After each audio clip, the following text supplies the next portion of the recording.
Sa fille a envoyé un selfie alors qu'elle faisait du camping avec ses grands-parents. Mais lorsque sa mère a zoomé sur la photo, elle s'est figée et a commencé à paniquer. Lydie Aron est assise dans son bureau, la lumière du soleil de l'après-midi filtrant à travers les stores à moitié baissés. Elle essaie de se concentrer sur la feuille de calcul ouverte sur son ordinateur portable, un projet crucial pour une promotion potentielle. Mais son esprit ne cesse de s'égarer. Avec un soupir, elle frotta ses yeux fatigués et changea de position sur sa chaise pour la 10e fois en 1 heure. Ça ne marche pas, marmonne-t-elle en s'éloignant de son bureau. La maison est trop calme. Normalement, sa fille de 5 ans, Amélie, serait en train de sautiller haine, de bavarder de sa journée à l'école maternelle ou d'exiger qu'on la pousse sur la balançoire du jardin. Mais Amélie est partie camper avec ses grands-parents et le silence est assourdissant. Lydie se faufila dans le couloir jusqu'à la chambre principale et dans la salle de bain attenante. Elle ouvrit l'armoire au-dessus du lavabo, ses doigts tremblant légèrement lorsqu'ils atteignirent le flacon de médicaments orange caché derrière le bain de bouche. Au moment où ses doigts effleurent le plastique, une voix provenant de l'embrasure de la porte la fait sursauter. « Lydie, ne fais pas ça. » Nicolas, son mari, se tenait dans l'embrasure de la salle de bain, l'expression mêlée de déception et d'inquiétude. Ses cheveux noirs sont légèrement ébouriffés, comme s'il s'était passé les mains dedans, une habitude lorsqu'il est inquiet. « Je sais ce que tu penses, dit-il doucement en entrant dans la petite salle de bain. Mais tu as promis. 4 mois d'abstinence, tu te souviens?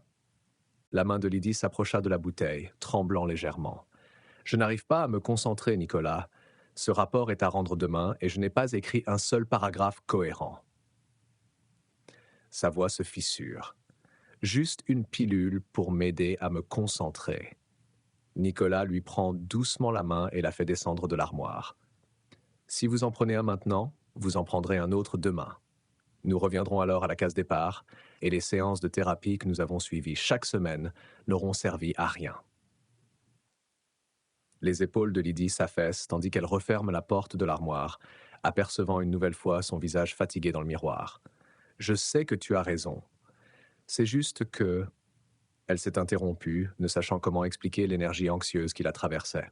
« Tu t'inquiètes pour Amélie ?» dit Nicolas en la ramenant dans leur chambre et en s'asseyant à côté d'elle sur le bord du lit. « C'est bien de cela qu'il s'agit, n'est-ce pas ?» Lydie acquiesce, un peu gênée d'être aussi transparente.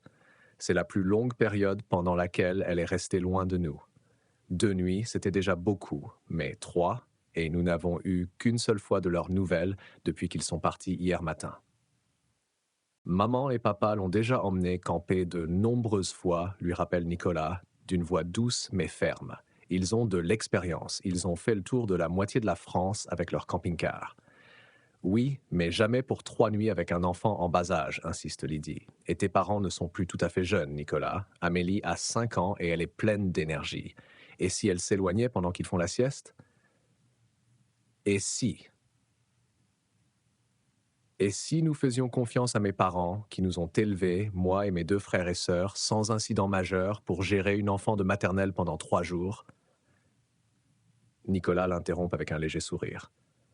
Il massa ses épaules tendues, ses doigts forts travaillant sur les nœuds qui s'y étaient formés. Rappelle-toi pourquoi ils ont proposé de la prendre en premier lieu. Lydie soupira pour que je puisse terminer ce projet et éventuellement obtenir une promotion. Exactement. Mes parents adorent Amélie et ils voulaient te donner ce temps pour te concentrer. Ils doivent s'amuser comme des fous à lui montrer tous les trucs de camping qu'ils ont appris au fil des ans. Tandis que Nicolas continuait à lui masser les épaules, Lydie sentit la tension s'estomper. Il avait raison, bien sûr. Jeanne et Charles, les parents de Nicolas, étaient des campeurs expérimentés qui adoraient leur unique petite fille. Tu sais, dit Nicolas d'un ton enjoué, en se penchant plus près de son oreille, si tu finis ton travail plus tôt, nous pourrons peut-être passer un peu de temps seuls. C'est quand la dernière fois qu'on a eu la maison pour nous seuls, pendant plus de quelques heures. Malgré son anxiété, Lydie se surprend à sourire. Tu as des arguments convaincants. Lydie acquiesce et prend une grande inspiration. Lydie acquiesce et respire profondément. Je suis désolé d'avoir essayé de prendre les médicaments. 4 mois, c'est la plus longue période pendant laquelle je n'en ai pas pris, et je ne veux pas briser cette habitude. Elle se leva, redressant les épaules avec une détermination renouvelée. Les pilules resteraient dans l'armoire, à leur place. Elle avait des promesses à tenir, à Nicolas, à son thérapeute, et surtout à elle-même. Avec Nicolas à ses côtés, elle sortit de la salle de bain, laissant les pilules derrière elle. De retour dans la chambre, le téléphone de Lydie émet une notification. Elle se précipite sur la table de nuit où il se recharge et voit un nouveau message de Jeanne, la mère de Nicolas. « C'est de ta mère », dit-elle à Nicolas en ouvrant le chat avec impatience. Un selfie flou apparaît sur l'écran, accompagné d'une suite de lettres sans queue ni tête. Lydie ne peut s'empêcher de rire. Amélie a manifestement mis la main sur le téléphone de Jeanne. « Regarde ça », dit-elle en montrant le téléphone à Nicolas. Amélie apprend à prendre des selfies maintenant. Nicolas jette un coup d'œil par-dessus son épaule et rit. Les enfants d'aujourd'hui et la technologie. Elle n'a que 5 ans et elle est déjà plus douée que mes parents. La photo était partiellement floue, mais Lydie pouvait distinguer un camping à l'arrière-plan. Plus important encore, le visage souriant d'Amélie était visible, ses boucles blondes s'enroulant autour de son visage chérubin. Elle avait l'air heureuse et en sécurité, ce qui apaisa un peu l'anxiété de Lydie. Elle s'apprête à rappeler lorsqu'une autre photo arrive. Celle-ci était plus claire. Amélie tire la langue à la manière classique d'une enfant de 5 ans. En arrière-plan, Lydie voit le camping-car et Jeanne et Charles assis autour d'une cheminée. Mais il y avait aussi quelqu'un d'autre. Un homme que Lydie ne reconnaît pas. Non, ce n'est pas tout à fait ça. Il avait quelque chose d'étrangement familier. Lydie fronça les sourcils et zooma sur le visage de l'homme. Son cœur se mit à battre la chamade lorsque la reconnaissance s'imposa. « Nicolas », dit-elle, la voix serrée. « Viens voir ça. » Nicolas, qui avait regagné le canapé du salon pour lire les nouvelles sur sa tablette, rappela « Qu'est-ce que c'est ? Viens ici, s'il te plaît. » Quand Nicolas est revenu, Lydie lui a fourré le téléphone dans les mains. « Tu vois ce que je vois ?» Nicolas louche sur l'écran, pinçant et zoomant pour mieux voir l'homme. Il me semble qu'il s'agit d'un campeur quelconque, probablement une autre famille rencontrée sur le site. Non, insiste Lydie en reprenant le téléphone et en zoomant à nouveau. Regarde plus attentivement. C'est Claude. Claude, ton ex-mari? Le ton de Nicolas est sceptique. Je ne crois pas, Lydie. Claude a toujours été propre sur lui et ses cheveux étaient plus foncés. Ce type a les cheveux châtain clair. Mais Lydie en est certaine. Malgré les changements dans son apparence, les cheveux, la barbe plus fournie, elle reconnaît la forme de ses yeux, l'inclinaison de sa mâchoire. Il s'agit bien de Claude. Elle consulte le calendrier sur son téléphone. Cela fait 5 ans, murmure-t-elle plus à elle-même qu'à Nicolas. 5 ans qu'il est allé en prison pour violence conjugale et drogue. L'expression de Nicolas s'adoucit. Il connaissait l'histoire de Lydie avec Claude, les violences qu'elle avait subies lorsqu'elle était enceinte d'Amélie la nuit où Claude avait failli l'étouffer avant l'arrivée de la police. Si c'est vraiment Claude, poursuit Lydie, la voix tremblante, il a dû être libéré. Mais pourquoi ne m'a-t-on pas prévenu? J'aurais dû être prévenu. La panique montant dans sa poitrine, Lydie tente d'appeler Jeanne, mais elle ne répond pas. Elle appelle ensuite Charles avec le même résultat. « On y va », dit-elle à Nicolas, qui a déjà pris son sac à main. Nicolas hésite. « Lydie, tu es sûre ?»« Allons-y », répète-t-elle, sa voix s'élevant avec urgence. « Si Claude est là avec Amélie, il faut les rejoindre tout de suite. » Nicolas acquiesça, comprenant enfin la gravité de la situation. Il se précipita en bas pour démarrer la voiture pendant que Lydie prenait quelques affaires de première nécessité.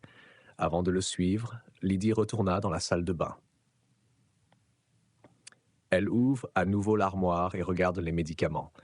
Après une minute de lutte intérieure, elle saisit le flacon entier et le glisse dans son sac à main. « Lydie, on y va !» appela Nicolas depuis le rez-de-chaussée. Elle se précipita dans l'allée où Nicolas attendait dans la voiture, à moteur en marche. En se glissant sur le siège passager, elle sentit le poids du flacon de pilules dans son sac, comme un secret coupable. « Le camping du Pun est à 1 heure de route, » dit Nicolas en sortant de l'allée. « Essaie encore d'appeler tes beaux-parents pendant que je conduis. Lydie acquiesça, serrant son téléphone contre elle. Elle essayait de ne pas imaginer le pire, mais si Claude était vraiment au camping avec sa fille, il n'y avait rien de bon à en attendre. Le camping du Pin était niché dans les Alpes-Maritimes, dans le sud-est de la France, une retraite paisible et rustique entourée de pins imposants et de sentiers de randonnée sinueux. Lydie et Nicolas avaient visité la région à plusieurs reprises avec Amélie, et Jeanne et Charles avaient indiqué qu'ils y passeraient 2 nuits avant de se rendre dans un autre parc pour leur 3e nuit. Je ne comprends toujours pas comment Claude peut être là, dit Nicolas alors qu'il roule sur l'autoroute. Mes parents le connaissent-ils? L'ont-ils déjà rencontré? Demande Lydie. Nicolas secoue la tête tout en gardant les yeux sur la route. Je ne crois pas. Ils sont si souvent partis dans leur camping-car qu'ils ne sont pas vraiment au courant de ce qui se passe en ville. Peut-être que c'est juste quelqu'un qui lui ressemble, suggéra Lydie, essayant de se calmer. Mais au fond d'elle-même, elle savait qu'il n'en était rien. C'était Claude sur la photo. Tandis qu'il roule dans un silence angoissé, les pensées de Lydie reviennent sur la nuit où Claude a été arrêté. Elle était enceinte de 8 mois, son ventre était énorme et tendre. Le souvenir de ses mains autour de sa gorge, serrant son visage déformé par la rage, était quelque chose qu'elle avait essayé d'oublier pendant des années. Si les voisins n'avaient pas appelé la police. « Regarde », dit soudain Nicolas, tirant Lydie de ses sombres souvenirs. Des voitures de police. « Mon Dieu », murmura-t-elle en s'agrippant au tableau de bord, tandis que Nicolas accélérait encore, ses jointures blanchissant sur le volant. Ils se garèrent à la hâte et se précipitèrent vers le groupe de policiers et de gendarmes rassemblés près du centre du camping. L'aire de stationnement du camping bourdonnait maintenant d'activité. Une autre voiture de police avait rejoint les autres, et Lydie pouvait voir des officiers en uniforme parler à divers campeurs. Ses yeux scrutent frénétiquement la zone à la recherche du camping-car de Jeanne et Charles. Il n'est pas difficile de repérer Jeanne et Charles. Ils étaient assis à une table de pique-nique et parlaient à un inspecteur qui prenait des notes. Charles avait une poche de glace pressée contre sa tempe et Jeanne était pâle et secouée. Nicolas désigna le véhicule familier bleu et blanc garé près d'un bouquet de pins. « Et là, c'est mon père. » En s'approchant, Lydie entend Charles décrire ce qui s'est passé. « Il s'est présenté sous le nom de Colin, » dit Charles, la voix légèrement tremblante. Il avait l'air d'un brave type, très gentil avec nous, et surtout avec Amélie. Hier soir, nous avons même fait un barbecue ensemble. Il est venu avec une femme qui s'appelle Maya. Jeanne ajoute « sa sœur, je crois. Une femme élégante, mais sympathique aussi. Ils étaient tous les deux très bons avec les enfants. Depuis hier, ils tiennent compagnie à Amélie, ils jouent avec elle, ils dessinent, ils font du coloriage. » Pendant le barbecue hier soir, poursuit Charles, il a raconté à Amélie toutes sortes d'histoires pour enfants et il était un excellent cuisinier. La viande était si tendre qu'Amélie, qui d'habitude n'aime pas la viande, a fini tout son dîner. Nous avons pensé que c'était des gens bien. L'inspecteur acquiesce, tout en continuant à prendre des notes. Et que s'est-il passé ce matin? Charles abaisse la poche de glace, révélant une vilaine ecchymose. Après le petit déjeuner, ils ont dit qu'ils partaient bientôt. Amélie était bouleversée et a demandé à jouer encore une fois avec eux. Ils ont promis de ne pas aller loin. Ils ont dit qu'ils allaient juste cueillir des feuilles et des fleurs comme hier. Jeanne reprend la parole, la voix chevrotante. J'étais en train de nettoyer l'intérieur du camping-car, de ranger les affaires d'Amélie. Charles était dehors, en train de lire. Charles continue. Oui, je lisais dehors. Je ne me suis pas rendu compte, j'étais tellement absorbé par mon livre que je n'ai pas vu qu'ils la faisaient monter dans leur véhicule. Quand j'ai entendu le moteur démarrer et que j'ai levé les yeux, ils s'éloignaient déjà. Ils s'éloignaient déjà. J'ai couru après eux, dit-il en touchant avec précaution son visage meurtri. J'ai atteint le côté conducteur avant qu'il ne quitte le terrain de camping. Colin, si c'est bien son vrai nom, est sorti et m'a frappé plusieurs fois. Je n'ai pas pu l'arrêter. Jeanne prend la main de son mari. J'ai appelé la police immédiatement, mais ils sont partis depuis plus d'1 heure. L'inspecteur Roland prend la parole. Les ravisseurs d'enfants essayent généralement de mettre le plus de distance possible entre eux et le lieu de l'enlèvement. Nous avons lancé une alerte pour le camping-car, mais sans numéro de plaque d'immatriculation, c'est difficile. Avez-vous des photos de ce colin? Demande Nicolas. Jeanne secoue tristement la tête. Nous ne prenons pas beaucoup de photos lorsque nous campons. Ce n'est pas dans nos habitudes. Lydie porte la main à sa bouche. Le selfie, elle sursaute. Amélie nous a envoyé un selfie depuis ton téléphone, Jeanne. L'homme était en arrière-plan. Elle fouille dans son téléphone, sort la plus claire des 2 photos envoyées par Amélie et la tend à l'inspecteur Roland. Je pense que c'est peut-être mon ex-mari, Claude Hiverne. L'inspecteur étudie attentivement la photo. Pourquoi pensez-vous que votre ex-mari prendrait votre fille? Lydie respire profondément, consciente que tous les regards sont braqués sur elle. Claude est allé en prison il y a 5 ans pour violence domestique et possession de drogue. J'étais enceinte d'Amélie de 35 semaines quand il... Elle déglutit difficilement. Quand il m'a agressée, j'ai failli mourir. Si la police n'était pas arrivée à temps... Elle a sorti une vieille photo de Claude des réseaux sociaux et l'a montrée à l'inspecteur. L'homme sur le selfie d'Amélie a l'air différent. Il a des cheveux maintenant et il est plus lourd, mais je suis presque certain que c'est lui. L'inspecteur Roland compare attentivement les 2 photos. Il y a des similitudes, mais il est difficile d'être sûr à 100% avec la qualité de l'image et les changements que vous avez mentionnés. S'il s'agit bien de votre ex-mari, Madame Aron, il serait logique qu'il s'en prenne à son enfant biologique. Un autre officier s'approche du groupe et parle à voix basse à l'inspecteur Roland avant de s'adresser à eux. Nous avons parlé à d'autres campeurs et au gérant du camping. Plusieurs personnes ont déclaré avoir vu un camping-car correspondant à la description se diriger vers la ville et non vers la montagne comme nous l'avions d'abord pensé. Le téléphone de Lydie vibre soudain, affichant un numéro inconnu. Elle l'ignore, pensant qu'il s'agit d'un appel marketing d'une banque ou d'une compagnie d'assurance. Mais lorsqu'il sonne à nouveau immédiatement, elle se ravise. « Excusez-moi, dit-elle au détective. Je dois prendre cet appel. » Lydie s'éloigne du groupe et trouve un coin tranquille près d'un bouquet de pins. Sa main tremble lorsqu'elle répond à l'appel. « Bonjour. Baisse le ton et écoute bien, » dit la voix à l'autre bout du fil, ce qui donne des frissons à Lydie. Il s'agit bien de Claude. En arrière-plan, elle entend Amélie bavarder avec enthousiasme de quelque chose. « Claude, » murmura-t-elle, sa main libre se recroquevillant en un point. « Qu'est-ce que tu as fait? Où est Amélie? »« Elle va bien. » Just répondit-il d'un ton étrangement calme. « Elle s'amuse comme une folle, en fait. N'est-ce pas, ma chérie ?» Sa voix se fit légèrement distante alors qu'il se tournait vraisemblablement vers Amélie. Lydie entendit la réponse joyeuse de sa fille, et l'innocence du son la fit presque craquer.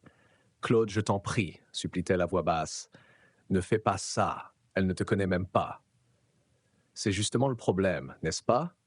Sa voix se durcit. « Ma propre fille ne me connaît pas. 5 ans de sa vie en moins. Un temps que je ne retrouverai jamais.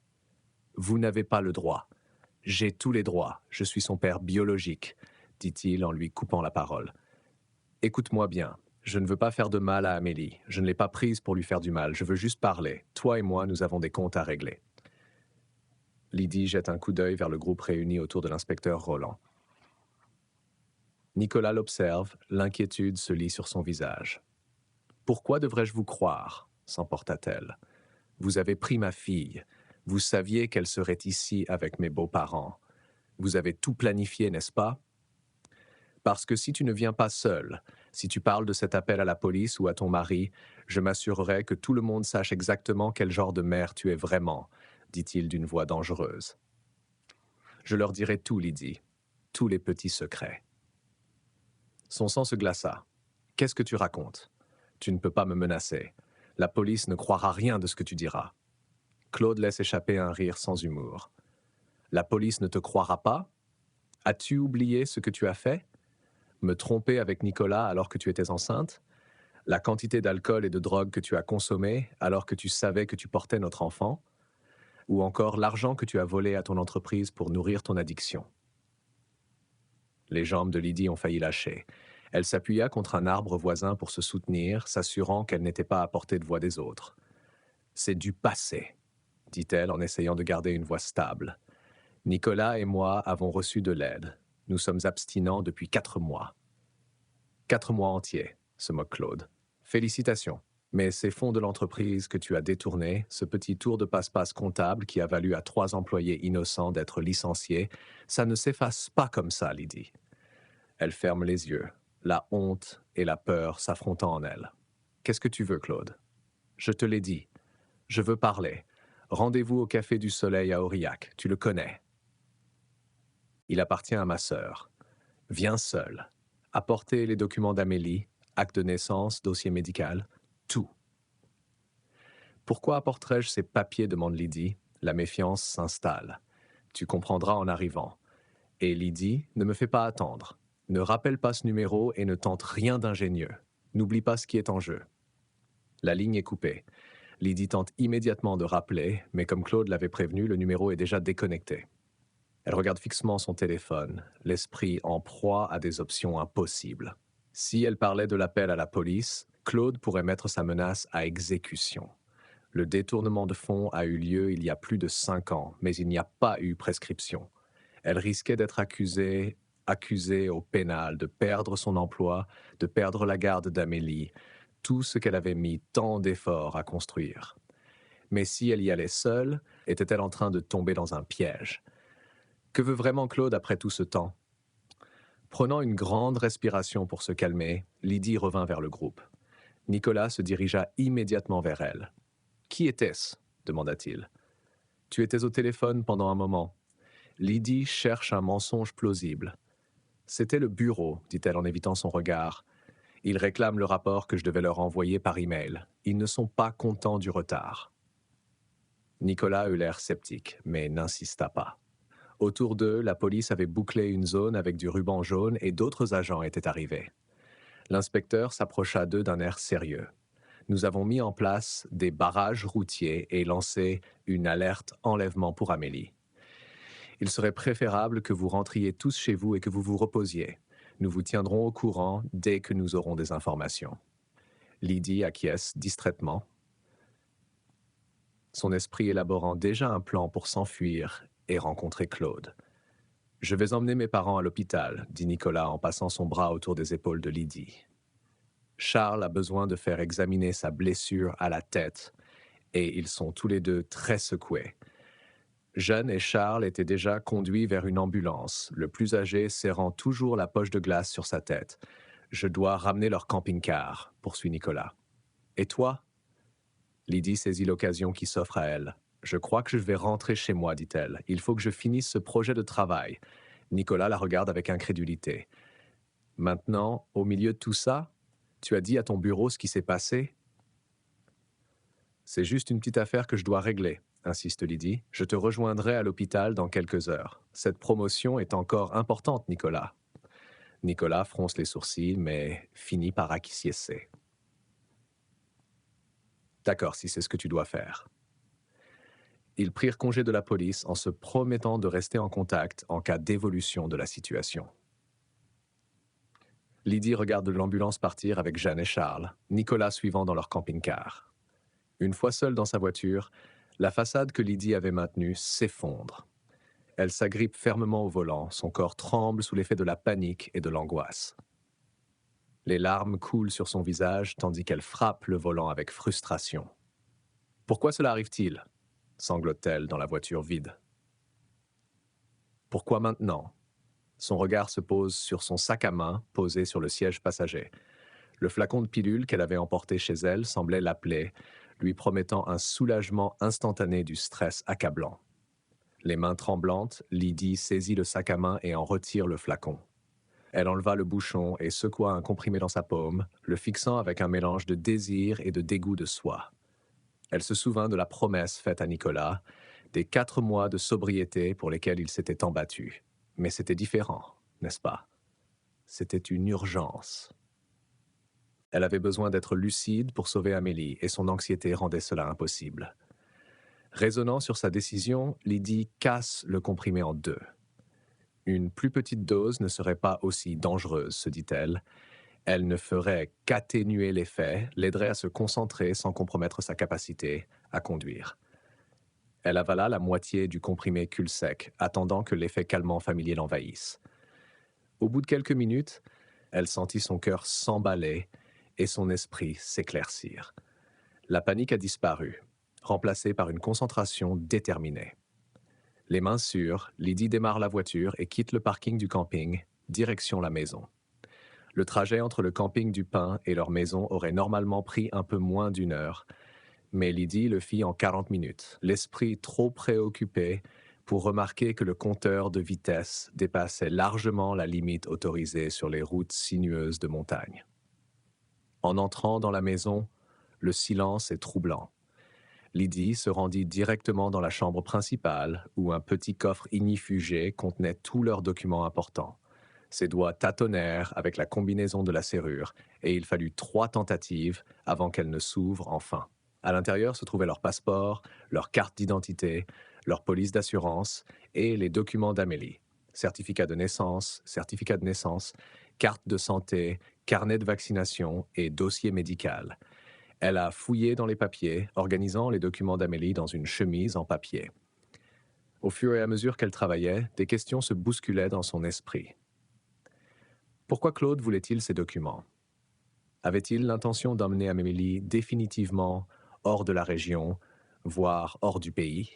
Je ne laisserai pas cela, je ne laisserai pas faire, murmure-t-elle férocement à la salle vide.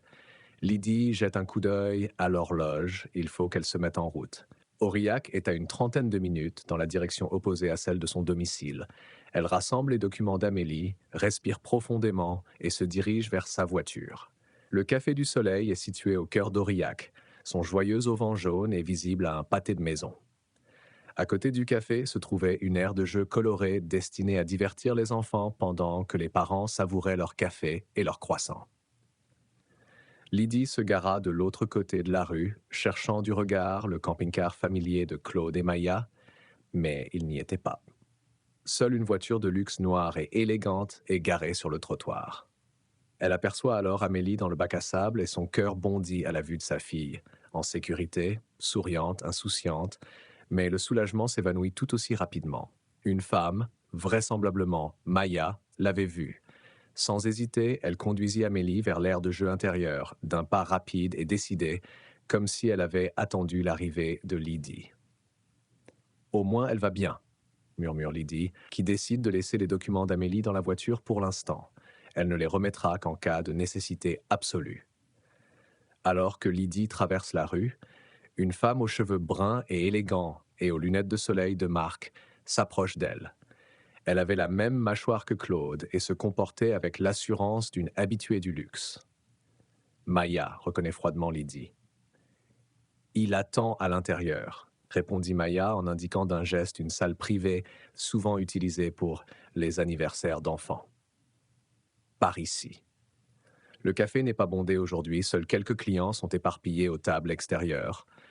Dans la salle privée, Claude était assis à une table, l'air plus poli que l'homme dont Lydie se souvenait. La prison l'avait changé physiquement. Il était plus maigre, son crâne autrefois chauve était maintenant recouvert de cheveux châtain clair, et son visage autrefois rasé de près arborait une barbe bien entretenue. Lydie, l'accueillit-il, sa voix portant le même charme suave qui l'avait autrefois captivé.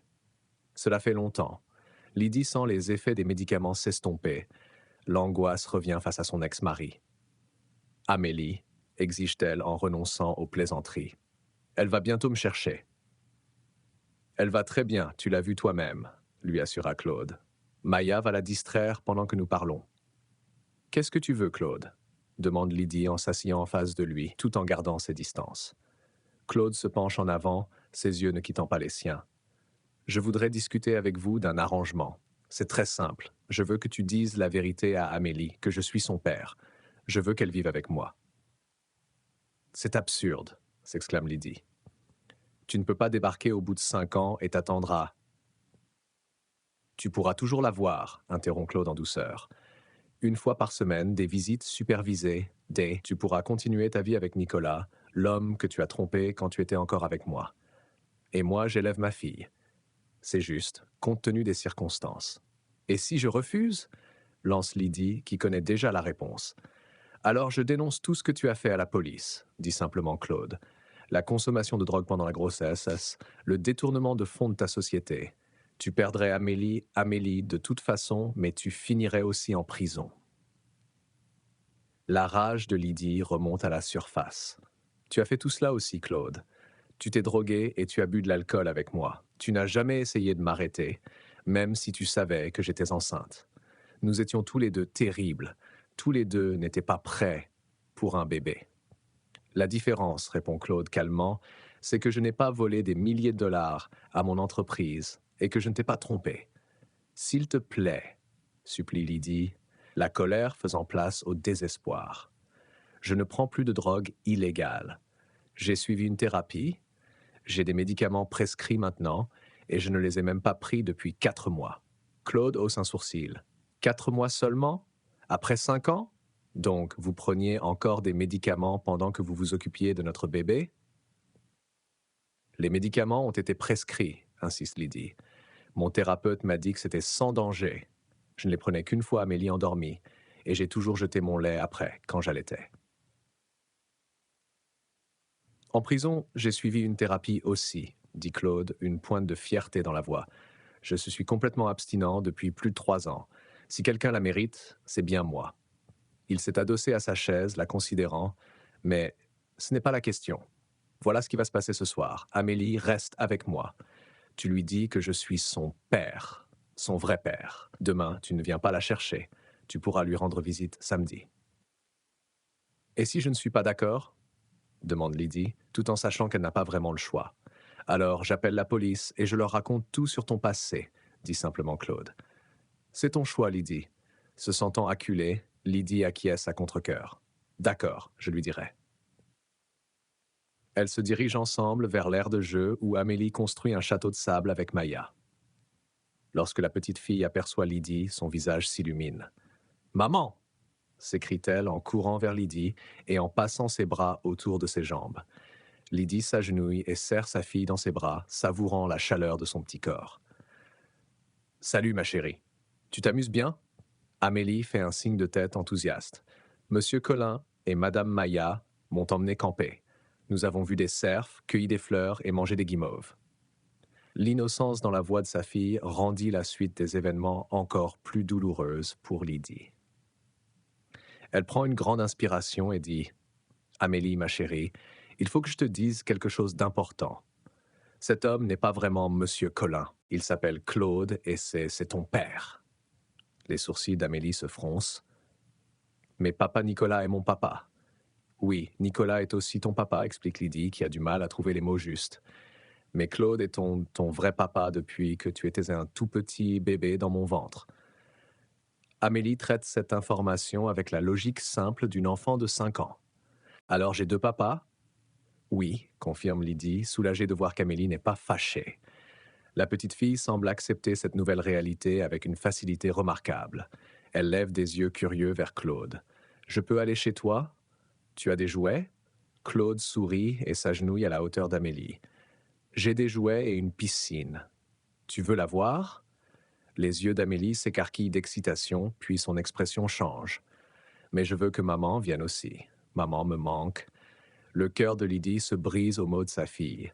« Je ne peux pas venir ce soir, ma chérie. J'ai du travail, mais tu vas rester chez papa Claude ce soir et je viendrai te chercher demain. » Le visage d'Amélie se décompose et elle commence à protester. « Non, je veux que tu viennes avec moi. » Voyant le désarroi de sa fille, Lydie modifie rapidement son plan. « D'accord, et si on faisait comme ça? Je t'accompagne chez Claude, puis je repars. C'est d'accord? » Amélie réfléchit à ce compromis, puis acquiesce à contre-cœur. « D'accord, merveilleux, » dit Claude en se levant. Il se tourna vers Lydie, la voix suffisamment basse pour qu'Amélie ne l'entende pas.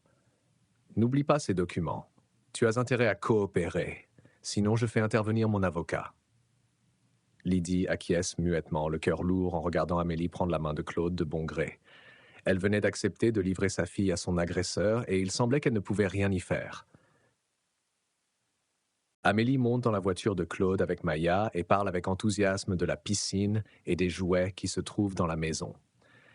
Lydie rejoint son propre véhicule les gestes mécaniques, l'esprit engourdi par le poids de ce qui se passe. Une fois à l'intérieur de sa voiture, la porte fermée au monde, Lydie s'est enfin autorisée à ressentir toute la force de son désespoir. Les larmes coulent à flot tandis qu'elle frappe à nouveau le volant, cette fois avec colère plutôt qu'avec panique. « Comment ai-je pu laisser faire cela ?» murmure-t-elle à la voiture vide. « Comment ai-je pu accepter de l'abandonner ?» Le sentiment écrasant d'impuissance menaçait de la submerger. Deux choix s'offraient à elle. Livrer Amélie à Claude et perdre sa fille, ou avouer ses crimes passés et perdre sa fille, tout en allant en prison. Dans les deux cas, Amélie grandira sans sa mère. Lydie essaie de réfléchir à ses options de manière rationnelle. Si elle donnait les documents à Claude, il pourrait éventuellement témoigner au tribunal qu'elle lui avait remis Amélie de son plein gré. Avec un bon avocat, il pourrait obtenir la garde complète. Et après, l'autoriserait-il à voir Amélie ? Ou bien prendrait-il l'enfant et disparaîtrait-il, s'assurant ainsi que Lydie ne reverra jamais sa fille ? D'autre part, si elle allait à la police et que Nicolas avouait tout, Claude serait arrêté pour enlèvement puisqu'il n'avait pas de droit de garde légal. Mais elle serait alors poursuivie pour ses crimes passés. Pour combien de temps irait-elle en prison ? Et qu'adviendrait-il d'Amélie pendant ce temps ? Le stress et l'anxiété montent en elle jusqu'à ce que Lydie se surprenne à saisir à nouveau son sac à main à la recherche du faux réconfort des pilules. Elle ouvrit le flacon et fixa le demi-comprimé restant de la veille, puis en sortit un entier pour le rejoindre. Une dose et demie aiderait à engourdir la douleur, se dit-elle, et à penser plus clairement. Elle plaça les pilules sur sa langue et les avala. Mais après la malice, lorsqu'elle commença à en ressentir les effets, une vague de dégoût la submergea. Était-ce vraiment ce qu'elle voulait être ? Une femme qui se tourne vers la drogue au moindre problème ? Une mère qui n'est pas assez forte pour se battre pour son enfant sans aide chimique ? Non, dit-elle à voix haute, crachant les pilules dans sa main. Je ne ferai pas cela. Je vaux mieux que cela. Avec une détermination soudaine, Lydie ouvre la portière de sa voiture et se précipite vers la poubelle la plus proche. Elle se bâillonne avec ses doigts, se forçant à vomir tout ce qui reste de la première demi-pilule encore dans son organisme. « Je dois mériter ma fille », se dit-elle entre deux soupirs. « Je ne peux pas perdre le fil. Il faut que je tienne le coup. » Une fois qu'elle a purgé autant que possible, Lydie retourne à sa voiture, avalant d'eau d'une bouteille dans le porte-gobelet pour rincer le goût âcre de sa bouche.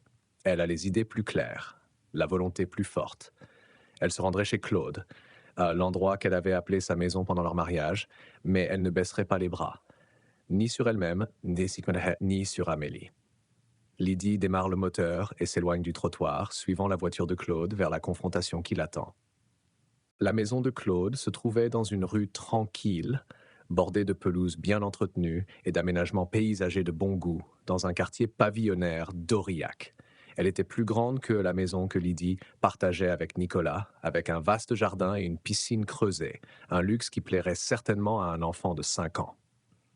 En s'engageant dans l'allée, Lydie entend le rire d'Amélie par la fenêtre ouverte.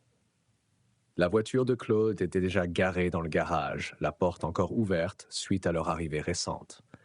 Lydie s'assoit un moment dans sa voiture, prenant son courage à deux mains. L'enveloppe contenant les documents d'Amélie est posée sur le siège passager. Elle la ramasse, puis décide de la laisser dans la voiture pour l'instant. Elle ne remettrait ces documents qu'en cas de nécessité absolue. La maison était exactement comme elle s'en souvenait, même si la décoration avait été modernisée. Lorsqu'elle franchit la porte d'entrée, des souvenirs l'envahirent, certains bons, d'autres mauvais.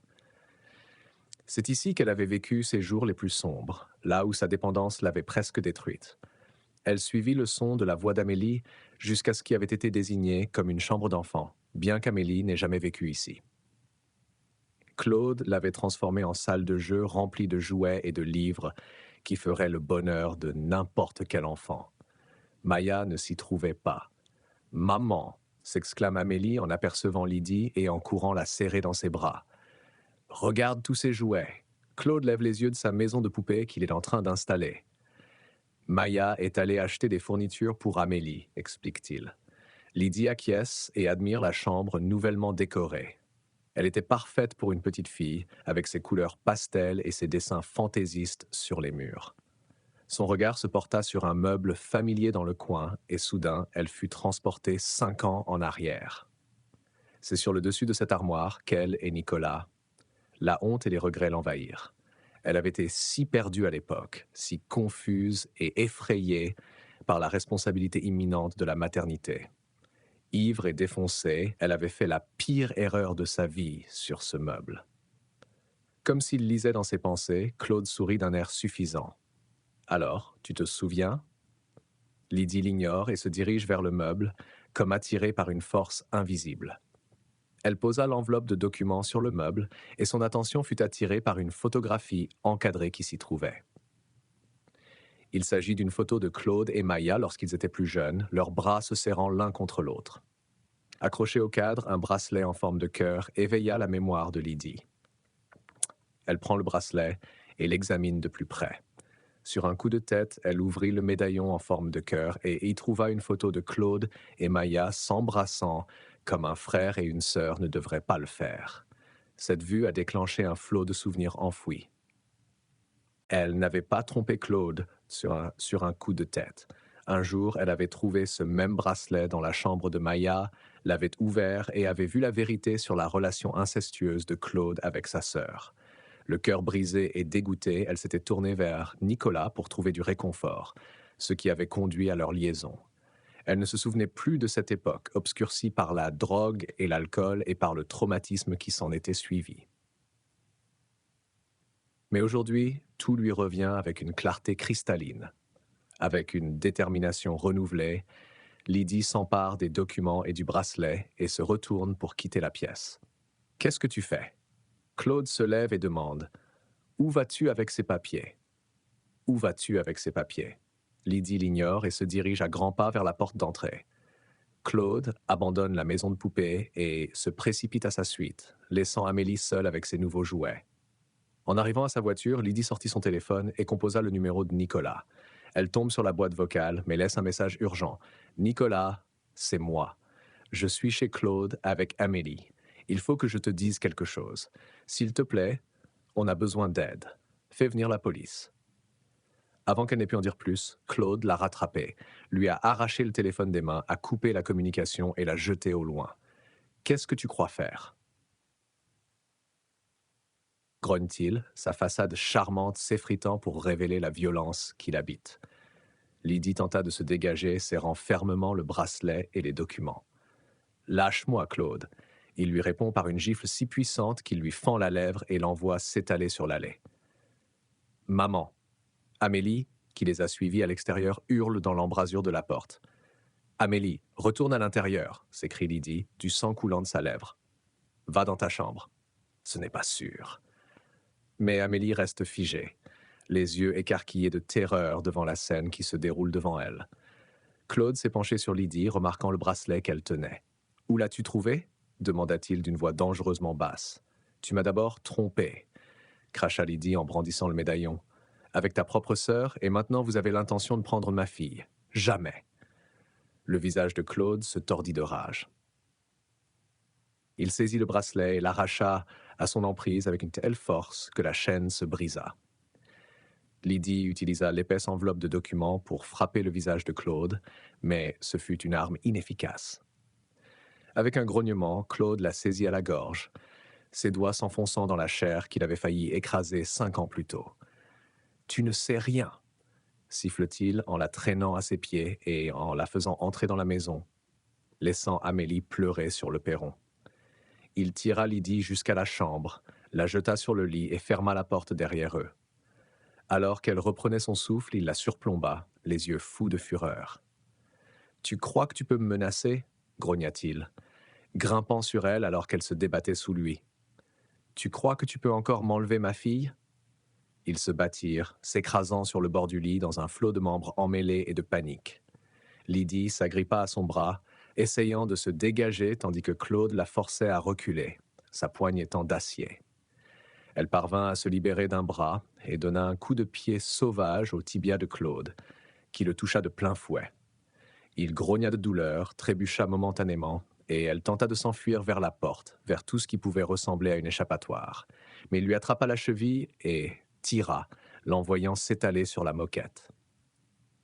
Le coude de Lydie heurta le sol, la douleur remontant le long de son bras.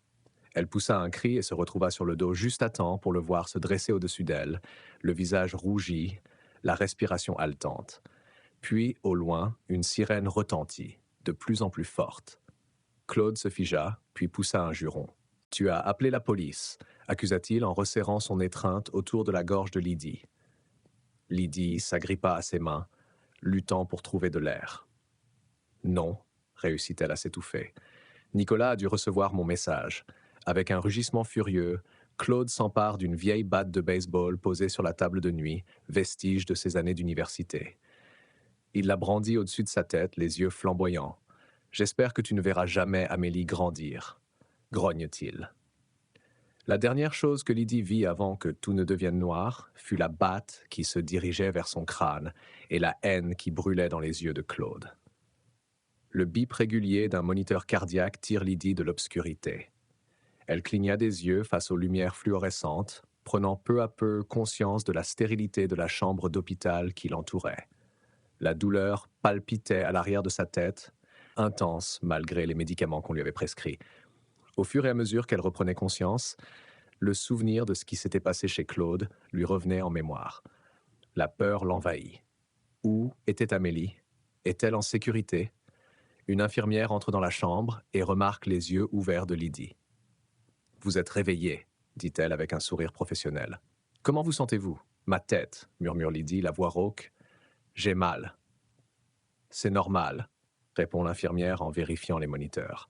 « Vous avez subi une grave commotion cérébrale, mais vous allez vous en sortir. » Elle prend quelques notes sur son presse-papier. « Votre mari et votre fille attendent de vous voir et des gendarmes aimeraient vous parler quand vous serez prête. » Lydie est soulagée à l'évocation d'Amélie.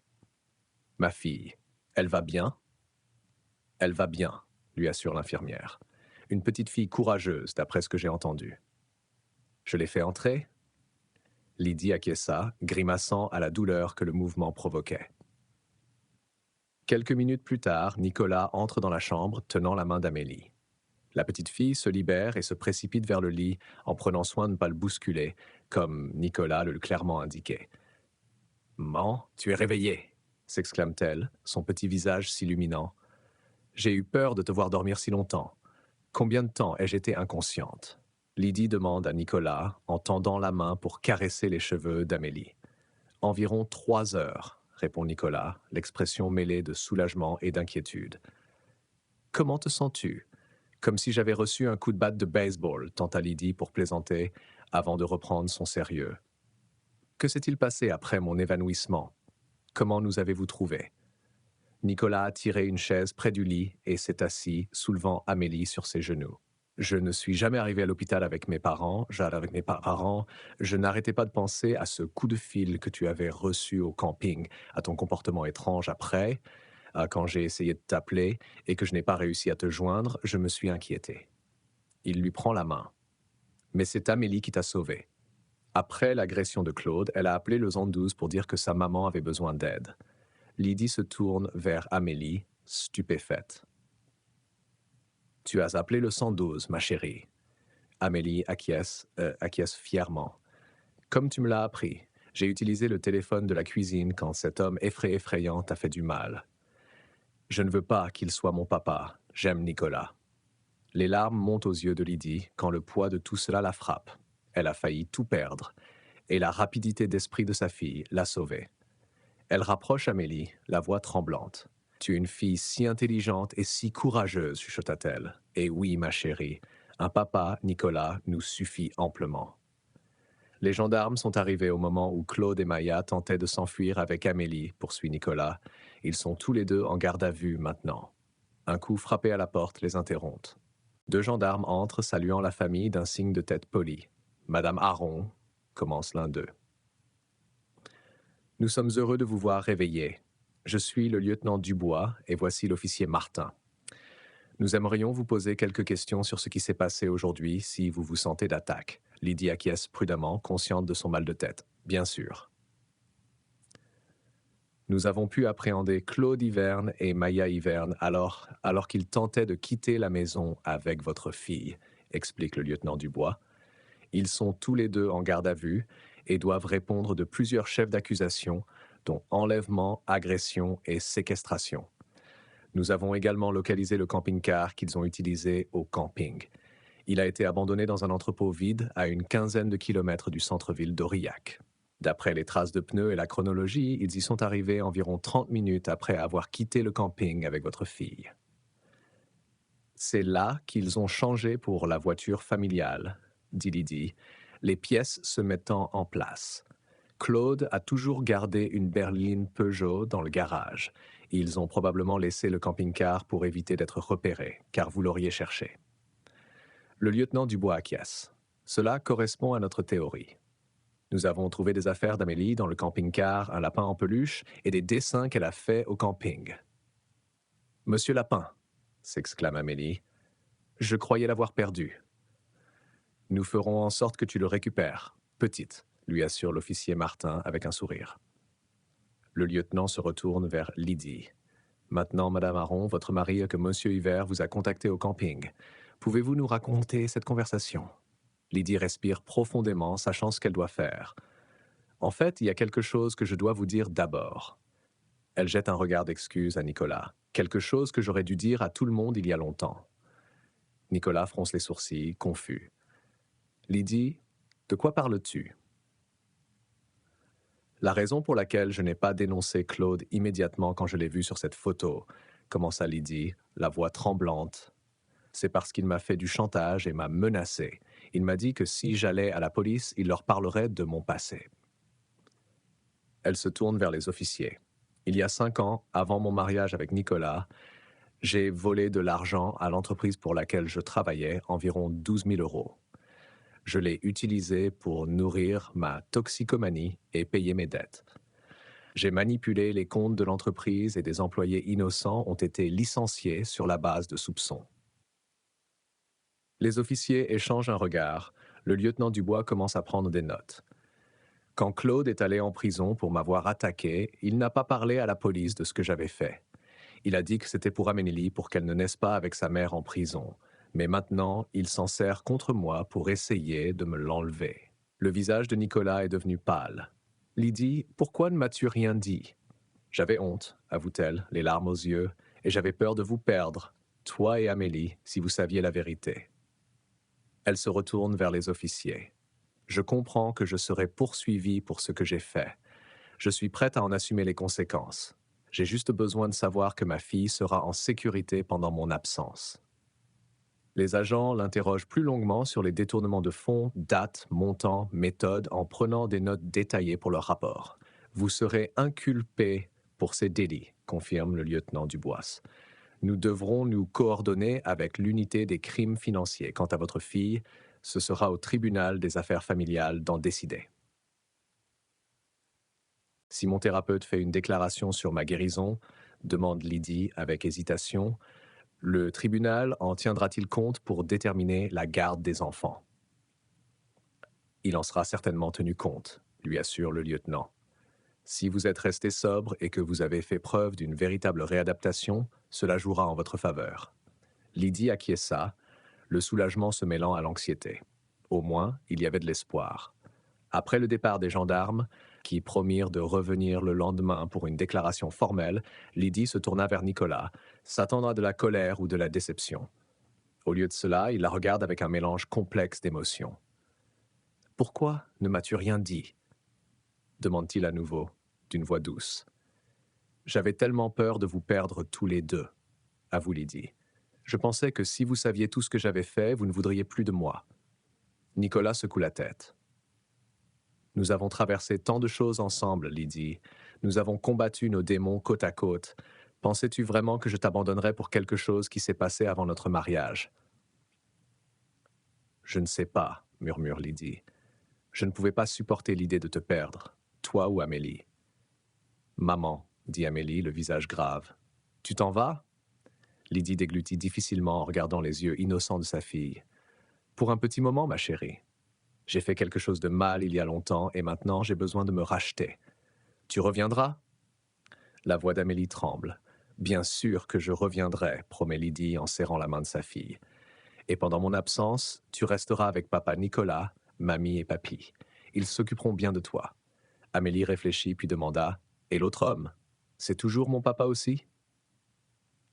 Lydie échange un regard avec Nicolas avant de répondre prudemment. Claude est ton père biologique, oui, mais Nicolas est ton papa pour tout ce qui compte vraiment. Il t'aime et s'occupe de toi tous les jours. Amélie acquiesça, apparemment satisfaite de cette explication. Lydie regarda sa fille se blottir contre la poitrine de Nicolas, et un étrange sentiment de paix s'installa en elle, malgré l'incertitude de son avenir. Elle avait enfin fait face à son passé et dit la vérité.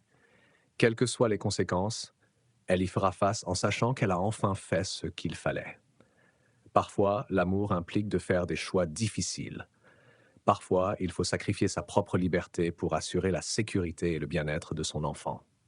Et parfois, il faut trouver le courage d'être honnête, même si la vérité est douloureuse. Pour la première fois depuis des années, Lydie se sentait digne de l'amour de sa fille. Non pas parce qu'elle était parfaite, loin de là, mais parce qu'elle avait enfin trouvé la force d'être honnête, d'assumer ses responsabilités et de faire passer les besoins d'Amélie avant ses propres peurs. C'est ce qu'elle a compris, c'est ce que signifie vraiment être une mère.